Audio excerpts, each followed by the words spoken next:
Capítulo 7. Lembrando. As promessas de Deus são como o leme de um navio. Revê-las define a direção para toda a minha vida. Eu estava com meu parceiro de ministério Mike no aeroporto de Vancouver, no Canadá, esperando na fila do Starbucks, um dos meus locais favoritos. Enquanto eu estava em pé ali, apreciando os aromas, as visões, os sons da cafeteria e a expectativa da minha próxima xícara de café, percebi que Mike estava demorando muito tempo no caixa. Não me ocorreu que algo importante estivesse acontecendo. Eu estava simplesmente ali comprando café enquanto aguardávamos o nosso voo. Então eu o vi segurar a mão da caixa, e eles fecharam os olhos e curvaram a cabeça em oração. Quando eles terminaram, Mike se juntou a mim e me disse que, enquanto ele estava fazendo o seu pedido, ele havia visto um espírito de suicídio sobre ela e começou a ministrar a ela e quebrou esse poder. Ela disse a ele, abre aspas, Deus enviou você aqui hoje, fecha aspas. Fui apanhado de surpresa porque tudo em que eu conseguia pensar era no café. Minha mente havia esquecido momentaneamente as coisas mais importantes da vida. É fácil para nossa mente se desviar para o modo de pensar natural, e tão somente. E a nossa fé se esvai tão sutilmente que nem percebemos que isso está acontecendo. Pouco a pouco podemos começar a pensar de forma prática, dependendo da sabedoria natural em vez da realidade do reino. Uma das grandes ferramentas para manter a mentalidade do reino é meditar na palavra de Deus e se lembrar dela, concebendo formas de lembrarmos a nós mesmos as suas promessas feitas a nós. E depois, passando essas promessas e lembranças para a geração seguinte de crentes. Sem dar passos práticos para lembrar e meditar na verdade, facilmente esqueceremos o que Deus prometeu. Gradualmente nos tornaremos pessoas com uma mentalidade terrena. E é isso que precisamos evitar, se quisermos ter êxito em viver a vida cristã normal. A meditação feita corretamente. Nas religiões ocultistas orientais, meditar significa esvaziar a mente. Mas a meditação bíblica é o oposto, é encher a mente com a verdade de Deus. Alguns cristãos não gostam da ideia de meditação porque eles só a viram ser demonstrada de uma forma corrompida por meio de religiões diabólicas. Mas, se você já se preocupou com alguma coisa, você já sabe como meditar. Toda pessoa, santa ou pecadora, medita todos os dias. A questão é, em que você está meditando? Digamos que você tenha um problema financeiro. Uma pessoa que tem uma mente renovada tem alegria mesmo nessa circunstância, porque a alegria não é fruto do que se vê, mas do que Deus diz. Deus não é mentiroso e Ele cumprirá a sua palavra. Há anos você desobedeceu ao Senhor financeiramente e agora você vai colher o que plantou. Pode parecer um bom argumento, mas ele pode fazer você passar da sua meditação, da palavra de Deus, para a preocupação. Logo, aquela pequenina voz cresce tanto que é como um megafone em seus ouvidos. Você se esqueceu de que Deus disse que Ele, abre aspas, conservará em perfeita paz aquele cujo propósito é firme, porque ele confia nele, fecha aspas. Isaías capítulo 26, versículo 3. Perfeita paz significa saúde divina, prosperidade, bem-estar, mente ajustada ou equilibrada. Uma mente firme significa uma mente reforçada, acomodada em uma posição imutável. Mas, quando damos ouvidos à preocupação, nós nos tornamos instáveis. Porque a preocupação grita tão alto para ter a nossa atenção? Porque se olharmos para ela por tempo suficiente, ela ganhará a nossa confiança. Logo, começaremos a orar por medo e, finalmente, deixaremos de orar e começaremos a procurar por compaixão. Confiamos naquela outra voz e ela ganhou a afeição do nosso coração. Precisamos firmar a nossa mente nas coisas espirituais, porque quando enchemos a nossa mente com o que está acontecendo no natural, restringimos a nossa eficácia. Podemos nos levantar de vez em quando e marcar um ponto de vitória com o dom da fé, mas não teremos a influência contínua da transformação do reino fluindo através de nós. Qual é a solução? Meditar na palavra e dar a nós mesmos todas as oportunidades de lembrar o que é verdade. A Bíblia fala claramente de como fazer isso. Veja como. Escreva. Abacuque capítulo 2, versículo 2 diz: escreva a visão, ou escreve a visão, grava sobre tábuas, para que a possa ler até quem passa correndo. As pessoas precisam ter de motivação para correr. Essa é a principal razão pela qual viajo e pego e escrevo tanto quanto posso. Repetindo, as pessoas precisam de motivação para correr.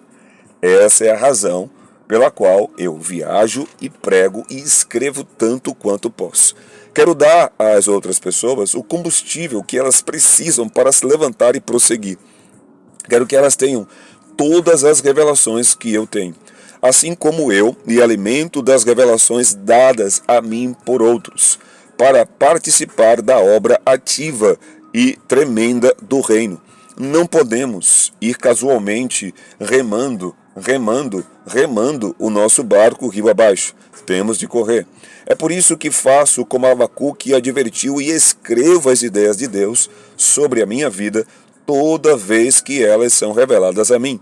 Destaco e sublinho a minha Bíblia de todas as maneiras. Anoto profecias que recebi em cartões e no meu computador e os carrego comigo para toda parte. Coloco bilhetes adesivos no painel do meu carro. Coloco-os em toda parte na igreja. Às vezes, para que, quando eu estou andando e orando, eu possa ver bilhetes em toda parte, lembrando-me do que Deus está dizendo. Mantenho um diário para os meus filhos e netos, para que eles possam ver o que Deus fez ao longo da minha vida. Temos até um membro da equipe de nossa igreja cuja função é registrar os milagres que acontecem na igreja, por intermédio dela e com as pessoas das nossas equipes ministeriais. Quero que as pessoas conheçam as grandes e poderosas obras do Senhor muito depois que tivermos partido, para que elas possam correr com a visão ainda mais longe. Reveja. É claro que um registro escrito só é útil quando você o revê. Significa voltar. A ver significa ver. É claro, volte às promessas de Deus até que você possa ver. Às vezes preciso revisitar essas palavras proféticas que foram ditas para mim, então volto à pilha de cartões e leio aqueles de que preciso. Elas são fatos da minha vida, porque Deus as proferiu. Isso não é simplesmente pensamento positivo ou usar a minha imaginação para me enganar e acreditar em alguma realidade alternativa. É meditar no que Deus disse até que eu possa vê-lo e correr com isso. Outras vezes, sento-me com as pessoas e digo: lembro-me do que aconteceu em tal e tal cidade quando ministramos ali. Conte-me a história outra vez. A pessoa dirá: puxa, aquele sujeito que não tinha a articulação do quadril se levantou e andou. Você se lembra? Essas conversas me lembram de coisas que eu havia esquecido e restabelecem as pedras angulares da vida mental. Forço as minhas ideias a se tornarem as ideias do reino. O testemunho do que o Senhor fez nos ajuda a lembrar quem Deus é, como é a sua aliança e quem ele pretende ser em nossas vidas. Cada testemunho da sua obra na vida de alguém é uma profecia para aqueles que têm ouvidos para ouvir. É uma promessa de que ele fará o mesmo por nós, porque Deus não faz acepção de pessoas. Ver Atos capítulo 10, versículo 34. Ele é o mesmo, ontem, hoje e eternamente. Ver Hebreus capítulo 13, versículo 8. Mas o testemunho deve ser ouvido, falado, escrito e revisto. O povo de Israel caiu em grande apostasia quando se esqueceu do testemunho, o registro falado ou escrito do que Deus havia feito. Mas, quando eles recordaram o testemunho do que Deus fizera, a expectativa aumentou e o mesmo aconteceu com os milagres. Lembre a Deus. Malaquias capítulo 3, versículo 16, nos fala sobre o diário de Deus. Então, os que temiam ao Senhor falavam uns aos outros. O Senhor atentava e ouvia. Havia um memorial escrito diante dele para os que temem ao Senhor e para os que se lembram do seu nome. Às vezes, Deus revê o que está escrito no seu livro memorial e ele molda o futuro por causa do que foi feito no passado. Isso aconteceu com Cornélio no livro de Atos. Ele e toda a sua família eram religiosos e tementes a Deus. Dava muitas esmolas ao povo e orava continuamente a Deus. Certo dia, por volta das 3 horas da tarde, ele teve uma visão, viu claramente um anjo de Deus que se aproximava dele e dizia: Cornélio. Atemorizado, Cornélio olhou para ele e perguntou: Que é, Senhor? O Senhor respondeu: Suas orações e esmolas subiram como oferta memorial diante de Deus. Atos capítulo 10, versículos de 2 a 5. Essa é uma maravilhosa promessa de que as nossas ofertas e obras para o Senhor nunca são esquecidas ou ignoradas, mas em outras vezes Deus nos instrui a lembrar a Ele ativamente o que fizemos. Ele nos convida a engajá-lo desse modo e a rever as circunstâncias das nossas vidas diante dele para que, por meio dessa interação, sejamos transformados. Quando Israel atravessou o Rio Jordão, os líderes das tribos pegaram cada um uma pedra e fizeram uma pilha no lado do rio onde ficava a terra prometida. Veja Josué capítulo 4.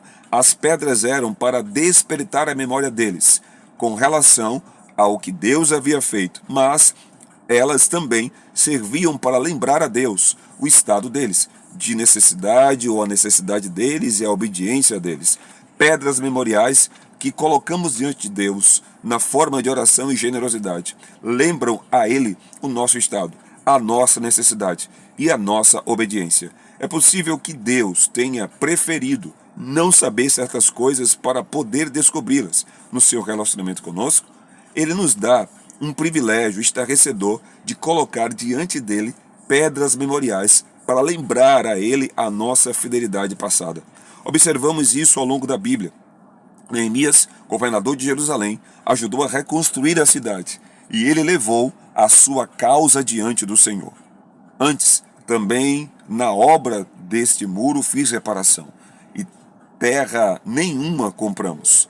E todos os meus moços se ajuntaram ali para a obra.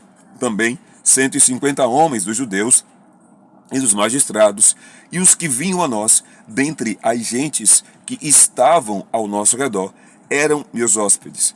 O que se preparava para cada dia era um boi e 6 ovelhas escolhidas. Também à minha custa eram preparadas aves e, de 10 em 10 dias, muito vinho de todas as espécies. Nem por isso exigiu o pão devido ao governador, porquanto a servidão deste povo era grande.